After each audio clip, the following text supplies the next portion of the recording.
tal? Bienvenidos a un nuevo capítulo de Tiempo para Aprender de los cursos de Historia, Geografía y Economía de quinto de secundaria. El día de hoy nos toca hablar de cosas súper chéveres, pero antes te voy a dar un preámbulo.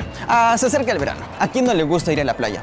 A mis amigas les gusta ir, pero no para bañarse, sino para tomar el sol, ver la vista, respirar la brisa marina, que es bastante chévere. En cambio, a mí me gusta darme un buen chapuzón y nadar con mucho cuidado hasta donde puede. Es bastante genial. ¿Y por qué hablamos de esto? Porque el día de hoy nos toca hablar sobre el mar peruano. Hablar del mar podemos tener muchas cosas de qué contar. Por ejemplo, de la fauna y flora marina, de las corrientes oceánicas como la corriente del Humboldt y así muchas cosas más. Así que presta mucha atención porque no solamente hablaremos de las corrientes marinas ni del mar peruano, sino también de la Antártida. Ahí te va el primer video. En el mar, la vida es más sabrosa. Sol, playa y arena. ¿A quién no le agrada la idea? Y con mayor razón, si es mar peruano. Sí, mar en toditito el lado occidental del Perú, desde Tumbes hasta Tacna. Pero eso sí, el nuestro no es cualquier mar. Una de las teorías que se hicieron los científicos a inicios del siglo XX para explicar la distribución de los continentes en el mundo fue la llamada Pangea. El autor de esta idea fue Alfred Wegener en el año 1912. ¿Qué decía nuestro amigo Wegener?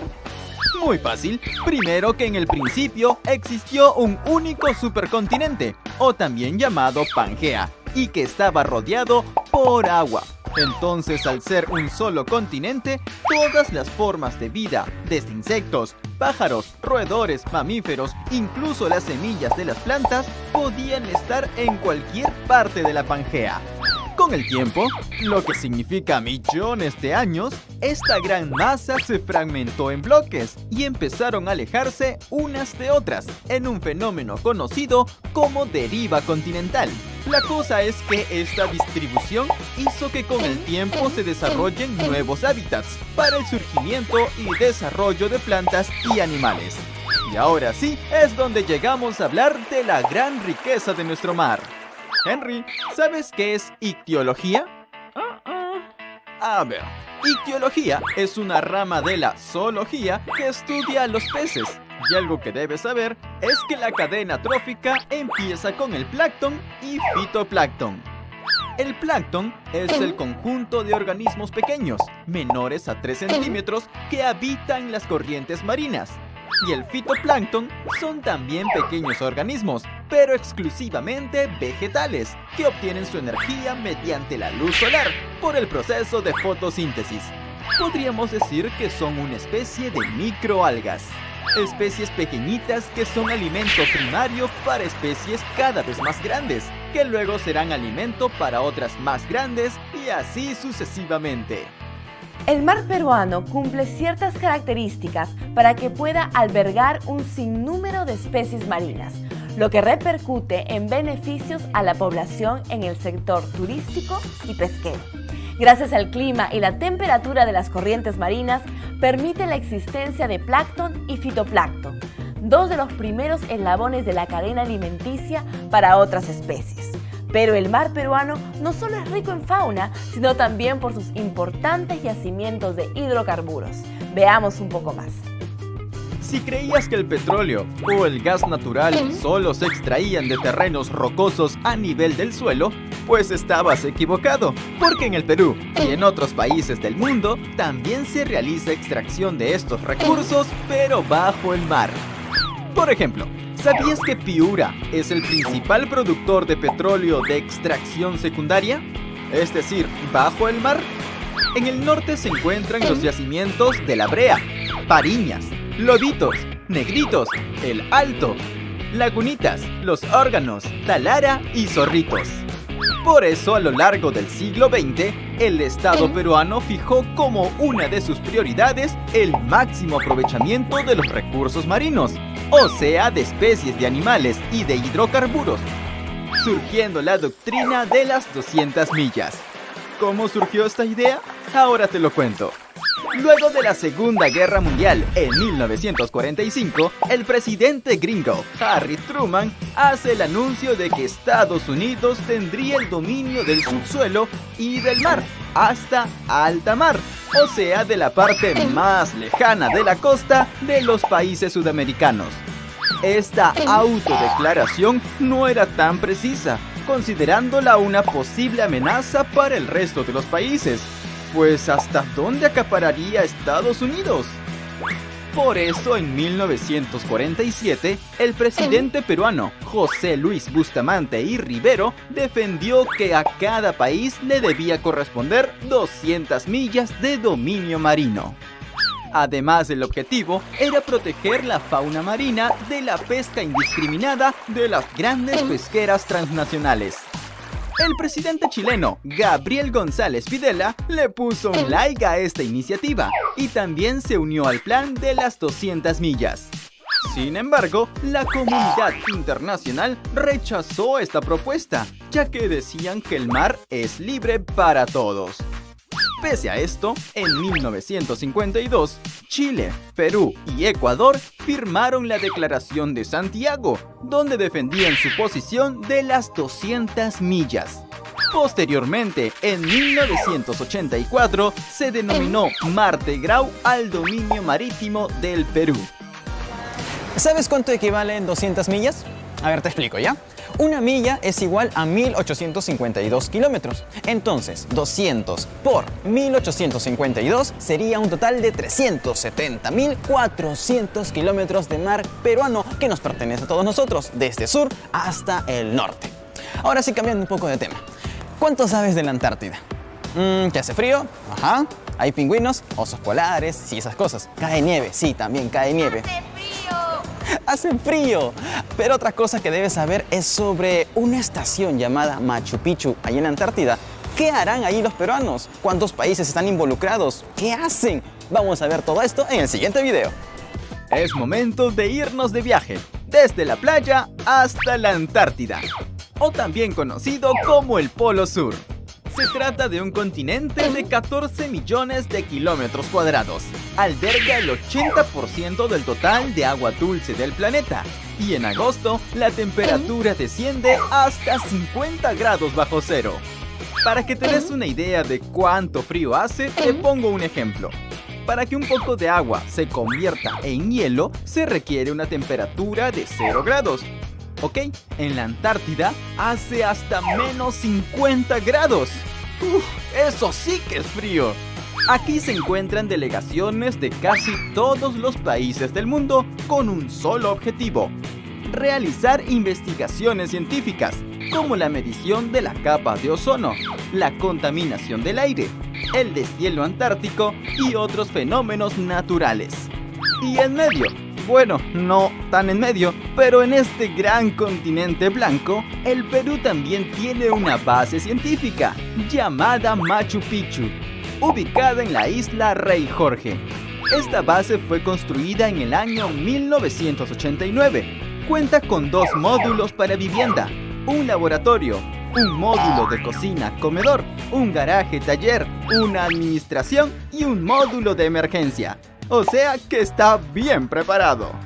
En la base Machu Picchu, los científicos peruanos investigan sobre el krill y las posibilidades de emplearlo como alternativa para la alimentación humana. Proyectos geológicos, biológicos, hidrológicos y geofísicos. Para poder trasladar a los científicos los alimentos y todos los equipos de investigación que necesitan, se realiza en el buque de investigación científica Humboldt, del Instituto del Mar de Perú. Desde mediados del siglo XX, la actividad científica y exploratoria aumentó en el territorio antártico. Ante el aumento de bases extranjeras, la comunidad internacional alertó que las investigaciones y exploraciones en este lugar se realicen únicamente a favor de la ciencia y con fines pacíficos. Por esta razón, en 1959 se firmó el Tratado Antártico, donde además de respetar el propósito científico, se acordó la conservación de los animales y especies marinas de la Antártida y sobre la protección del medio ambiente. El Perú se unió al Tratado de la Antártida en el año 1981.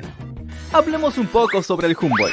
Este buque fue construido en el Callao en el año 1978 y desde ese año está en mar peruano, realizando exclusivamente investigaciones oceanográficas en la costa y también realizando viajes a la Antártida.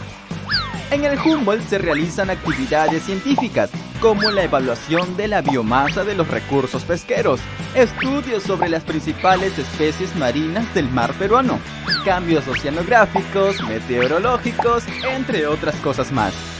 El Instituto Antártico Peruano, INAPE, es el organismo gubernamental que centraliza, dirige y lleva el control de las actividades científicas que el Perú realiza en la Antártida.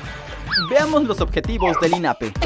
La utilización de la Antártida solo para fines pacíficos y contribuir con la comunidad internacional en lo referente a la preservación del medio ambiente antártico. ¿Y qué proyectos está haciendo la Estación Peruana en la Antártida? Buena pregunta, Henry.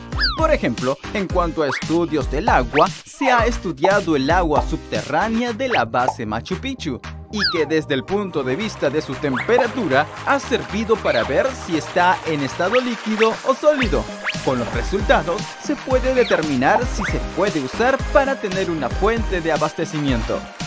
En cuanto al suelo y las masas rocosas, uno de los objetivos es conocer el potencial minero que hay en el continente blanco. El mar peruano es el más rico del mundo y eso se debe gracias a la corriente marina de Humboldt, que viene desde la Antártida hasta la costa peruana, lo cual hace que las aguas sean frías y proliferen microorganismos vegetales y animales.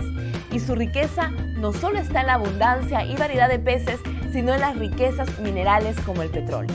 Si el clima en la costa es templado cálido, con pocas lluvias y abundante humedad, se lo debemos a la temperatura y a las corrientes marinas que presentan nuestro mar peruano.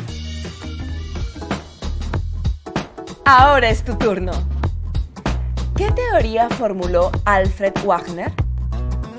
Teoría del origen de los océanos. Teoría sobre el origen de los continentes. Teoría sobre el origen de la Antártida. Correcto. En el año 1912, el geofísico alemán Alfred Wegener dio a conocer que en el principio existió un supercontinente denominado Pangea, que luego de millones de años se fragmentó y dio origen a los actuales continentes. ¿En qué consistió la Declaración de Santiago? Ratificación del derecho de las 200 millas. Concesión de 200 millas para Chile. Alianza entre Estados Unidos y Sudamérica. La Declaración de Santiago fue un documento firmado en 1952 entre Perú, Ecuador y Chile para dar mayor fuerza a la doctrina de las 200 millas. ¿En qué consistió el Tratado Antártico? Garantizar la actividad científica y exploratoria en el Antártico. La explotación limitada de recursos naturales. Separación de territorio para cada país migrante. El Tratado Antártico se firmó en 1959 con la finalidad de garantizar que los países asentados en la Antártida cumplan una función científica y exploratoria. Hoy aprendimos que en el año 1912, el científico alemán Alfred Wegener planteó que todos los continentes surgieron de un gran continente llamado Pangea y que estaba rodeado de agua. Luego de millones de años, este supercontinente se fragmentó y dio origen a los continentes que hoy conocemos. En 1947, el presidente peruano José Bustamante y Rivero planteó la doctrina de las 200 millas de dominio marítimo, el cual consistió en que cada país pueda contar para su propio aprovechamiento y explotación de 200 millas marinas. Esta posición no fue aceptada por la comunidad internacional. Sin embargo, Perú, Chile y Ecuador firmaron en 1952 la Declaración de Santiago para darle mayor fuerza a este derecho. La Antártida, o Polo Sur, es el continente más frío del planeta, con temperaturas de hasta menos 50 grados bajo cero. En este lugar se realizan únicamente investigaciones científicas, y el Perú tiene una base en la isla Rey Jorge desde el año 1989, en donde los científicos realizan estudios meteorológicos, biológicos, geofísicos, entre otros. El Humboldt es el buque para el estudio científico del mar, el cual fue construido en el año 1978 y realiza funciones investigativas de nuestro mar y de la Antártida.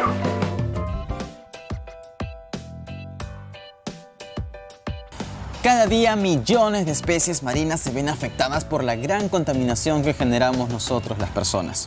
Según un informe internacional, hay más de 270 millones de toneladas de basura flotando en este momento en todo el océano. Y uno de los materiales más contaminantes es el plástico. Plástico que es tan útil en la medicina, en la vida diaria, en la cocina, para llevar agua simplemente y entre otras cosas. Pero ¿sabías que esto es un veneno para la naturaleza? Por eso, la reflexión que quiero que lleguemos a continuación es: ¿qué hacemos y cómo usamos este material? Primero, tenemos que reducir su consumo. A veces es inevitable tener que portar un producto de plástico, así que tenemos que tratar de reusar y darle los más usos posibles a este material. Y cuando ya su vida haya terminado, pues llevarlo a un contenedor de basura para el uso y reciclaje de plástico. De esta manera ayudaremos a que nuestra naturaleza y muchas especies de animales no mueran cada día. No lo olvides. ¿Sabías que? Hace 40 millones de años, la Antártida era un paraíso tropical. Según estudios científicos, durante la mayor parte de la era geológica, la Antártida estaba cubierta por bosques y desiertos, clima cálido e inclusive muchos animales y hasta dinosaurios vivían ahí. Y te preguntarás, ¿cómo fue esto posible? Debido a las altas concentraciones de CO2. Un gas que expulsaron los volcanes y aumentó la temperatura de la atmósfera, permitiendo la proliferación de vida tropical hace más de 40 millones de años. Bueno, ahora ya lo sabes. ¡Qué cosa de locos! La Antártida. Tanto frío, vivir a 40 grados bajo cero, tener el día con 20 horas de luz y aún así estar recontrarropado por el frío. Esto es la Antártida, el continente más frío del mundo y donde nuestro país tiene su base científica dedicada a la investigación. Y amigos, así terminamos un capítulo más de Tiempo para Aprender. Espero que la información te haya ayudado a comprender mejor ese tema sobre el mar peruano y la Antártida. Pero tu función no termina aquí, tienes que seguir investigando, estudiando y preguntando a tus profes para que todo te quede bien clarito. Así que no dejes de seguir también nuestras redes sociales, donde tenemos mucha información para ti. Sácate un 20 y sigue la programación de USMP TV. Aprende con todo. ¡Nos vemos! ¡Chao!